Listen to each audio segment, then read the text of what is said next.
အားလုံးပဲမင်္ဂလာပါရှင်။မွာဒီနေ့တော့ငပြေမအချင်းစီပြန်လေးချက်စားဖြစ်တဲ့အတွက်ကြောင့်မလို့မွေးရဲ့ channel လေးကိုအားလုံးကိုလိုက်အောင်မျှဝေပေးတာပဲဖြစ်ပါတယ်။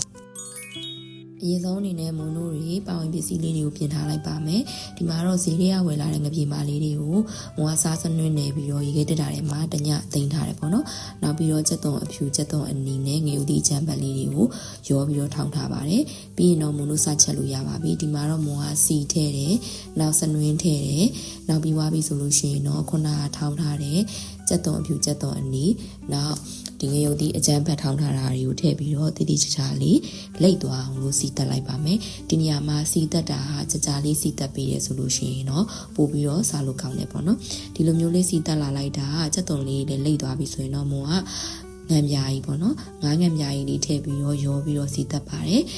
ငါးငံပြားကြီးနဲ့လေးလည်းမွေးလာပြီဆိုရင်တော့မို့ကငပြေမလေးတွေထည့်လိုက်တယ်ပေါ့နော်ဒီမှာတော့မို့ကငပြေမအားဒါဈေးရဝယ်လာတာ50ဘူးပေါ့နော်ပြီးရင်တော့ခုနကထောင်းထားတဲ့ငရုတ်စုံချင်းကြီးထည့်လိုက်ပါတယ်ဒီနေရာမှာငါးဟင်းချက်တယ်ဆိုလို့ရှိရင်မွန်တို့တွေခဏခဏမမွေဘူးပေါ့နော်နောက်အားကြီးနဲ့မမွေဘူးအရေးကြီးပါတယ်ငါးတွေကြီးသွားတတ်လို့ပေါ့နော်ဆိုတော့ဖြည်းဖြည်းဖွားဖွားလေးပဲမွန်တို့မွေပေးမယ်ဆိုလို့ရှိရင်ပို့ပြီးတော့အဆင်ပြေရဒီလိုလေးနဲ့ငါးလေးတွေကိုချက်လာလိုက်တာနည်းနည်းလေးလဲငါစီပြန်လာတဲ့အနေအထားဆိုတော့မွန်တို့မကြီးရည်လေးကိုဖြော်ထားထည့်လိုက်မယ်ဒီမှာ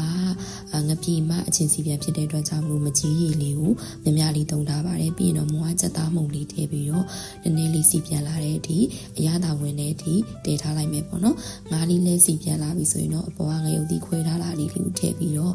နည်းနည်းမင်းအနံလေးမူရအောင်လို့နည်းနည်းမင်းလေးများများလေးအုပ်လိုက်ပါမယ်ပြီးရင်တော့လုံးဝငါ့ကိုမလန်းတော့ပဲねပေါ့နော်မွန်တို့ကြီးအိုးလေးကိုပဲတဖြည်းဖြည်းလှုပ်ပြီးတော့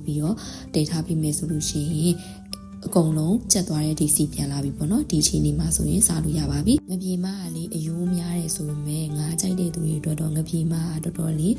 စားလို့ကောင်းတဲ့ကြိုက်တဲ့ဟင်းတစ်ခွက်ပေါ့နော်ဆိုတော့မို့လိုမျိုးငပြေမကြိုက်တဲ့သူတွေလည်းဒီလိုငပြေမအချင်းစီပြန်ရင်းလေးချက်စားကြည့်ဖို့အတွက်မို့အားလုံးကိုဒီဗီဒီယိုလေးနဲ့မျှဝေပေးလိုက်ရပါတယ်အားလုံးကျေးဇူးများတင်ပါတယ်ရှင်